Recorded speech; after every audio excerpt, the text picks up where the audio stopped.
കാർഷിക രംഗത്ത് ജൈവകൃഷിക്ക് ആനുകാലികമായി ഏറെ പ്രസക്തിയുണ്ട്. പ്രത്യേകിച്ച് മട്ടുപ്പാവിലെ പച്ചക്കറി കൃഷിക്ക്. അങ്ങനെയൊരു കൃഷിയിടത്തിലേക്കാണ് ഇന്നത്തെ യാത്ര. തിരുമല കൃഷ്ണതുളസിയിലെ ബിന്ദുമണിയുടെ കൃഷിവിശേഷങ്ങൾ കാണാം, ഒപ്പം വിശ്വനാഥൻ നായരുടെ പുരയിട കൃഷിയും.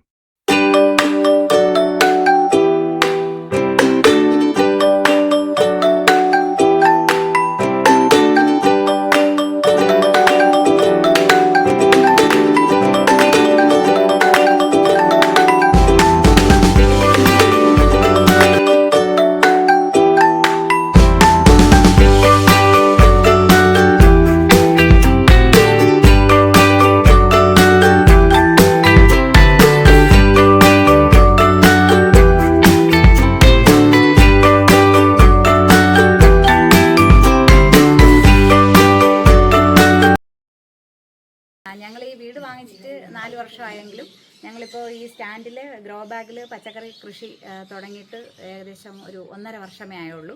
അതിനുമുമ്പേ വളരെ കുറച്ചേ ഉണ്ടായിരുന്നുള്ളൂ. സ്റ്റാൻഡൊക്കെ അടിച്ച് ഇതുപോലെ ഈ തട്ടൊക്കെ ഇട്ട് പടരുന്ന ചെടികൾക്കും കൂടെ ഗുണകരമായ വളർത്താൻ തക്ക വിധത്തിലാക്കിയിട്ട് ഇപ്പോൾ ഒരു 1.5 വർഷത്തിനകമേ ആയിട്ടുള്ളൂ.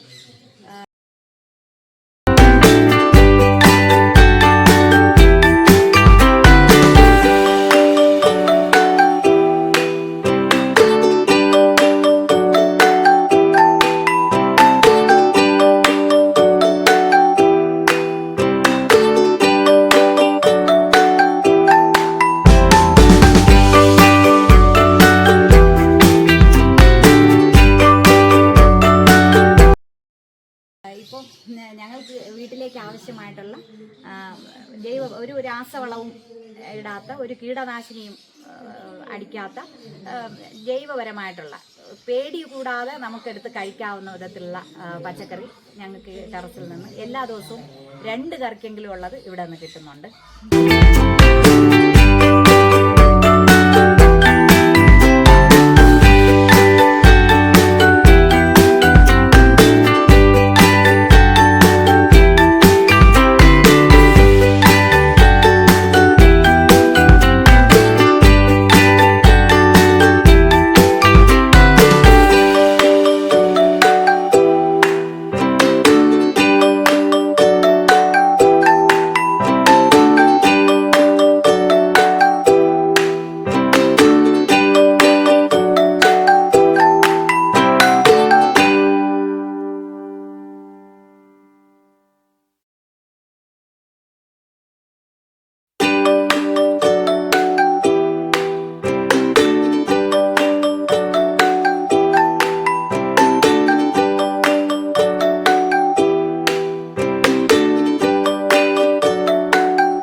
ഇവിടെ ഗാന്ധി ഭവനിലെ ജൈവ മാർക്കറ്റുമായിട്ട് ഞങ്ങൾക്ക് ബന്ധമുണ്ട്.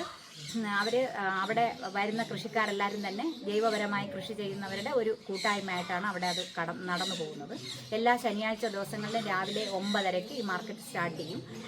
ഇവിടെ ഞങ്ങളുടെ വീട്ടിൽ ആവശ്യമായിട്ടും ഞങ്ങളുടെ ബന്ധുമിത്രാദികൾക്കും പോയിട്ട് ബാക്കി വരുന്ന പച്ചക്കറി ഞങ്ങൾ അവിടെ കൊണ്ടുപോയി വിപണനം നടത്താറുണ്ട്. ഞങ്ങൾക്ക് സാമാന്യം തെറ്റില്ലാത്ത വില തന്നെയാണ് അതിന് കിട്ടുന്നത്.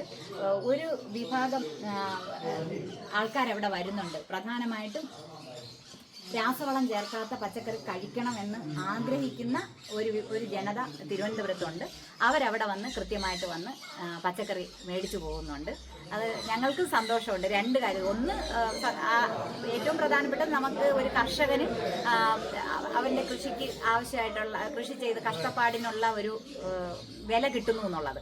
രണ്ടാമത്, ഈ രാസവസ്തുക്കൾ ചേർക്കാത്ത പച്ചക്കറി നമുക്ക് മാത്രമല്ല, ഞങ്ങൾ കഴിക്കുക മാത്രമല്ല, അത് സമൂഹത്തിലെ ആഗ്രഹിക്കുന്ന കുറച്ച് പേർക്ക് കൊടുക്കാൻ പറ്റുന്നു എന്നുള്ളത് അതിലും നല്ല ഒരു കാര്യമായിട്ട് തോന്നിയിട്ടുണ്ട്.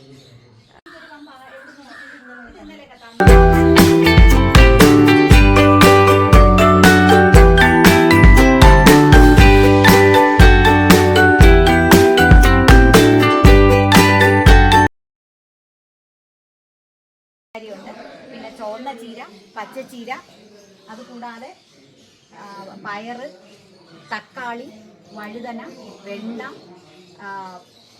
മുളക്, ഒരു കറിവേപ്പ്, അതുകൂടാതെ 2 മൂട് കപ്പ, ചീനിവള്ളി, പിന്നെ ചോളം, കാബേജ്, മാതളം, പേര, സീതപ്പഴം, ബേറാപ്പിൾ, ചാമ്പ, പുതിന,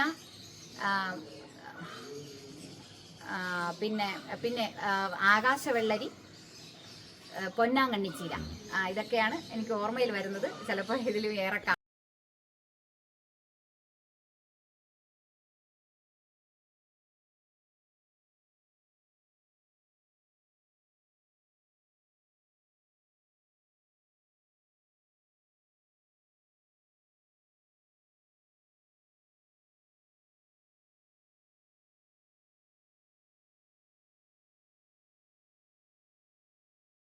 ഇവിടെ ഞങ്ങൾ ഈ ഭാഗത്ത് കോളിഫ്ലവറും കാബേജും ഉണ്ട്.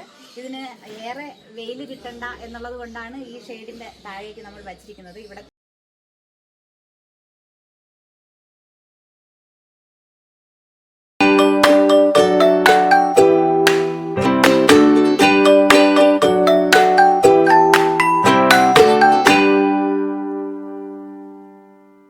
ഉണ്ട്.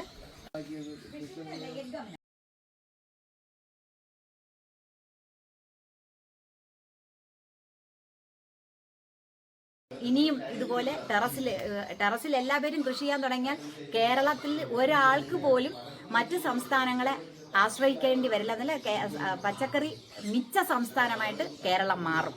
അതിനു വേണ്ടിയിട്ട് എല്ലാവരും പരിശ്രമിക്കണം. ഒരുപാടൊന്നും വേണ്ട. 2 മുളക്, 2 വഴുതന, 2 വെണ്ട, ഒരു പപ്പായ, ഒരു മുരിങ്ങ, ഒരു കറിവേപ്പില, ഇത് വെച്ചാൽ തന്നെ നമുക്ക് ആവശ്യമായിട്ടുള്ള ഒരു കറിക്കുള്ളത് ആ വീട്ടിൽ ഉണ്ടാവും. ഇതിനു വേണ്ടി എല്ലാവരും, പ്രത്യേകിച്ച് പെണ്ണുങ്ങളാണ് ഇതിനെ മുൻകൈ എടുക്കേണ്ടത്. അടുക്കള ഭരിക്കുന്നത് പെണ്ണുങ്ങളാണ്. അവർ മുന്നോട്ട് വരണം എന്ന് ഞാൻ ആഗ്രഹിക്കുന്നു. ഇതൊരു ഞങ്ങളൊക്കെ നിങ്ങൾ ഏതെങ്കിലും വിധത്തിൽ ഒരു മാതൃകയാവുമെങ്കിൽ ഞങ്ങളുടെ ഈ പരിശ്രമം ധന്യമായി.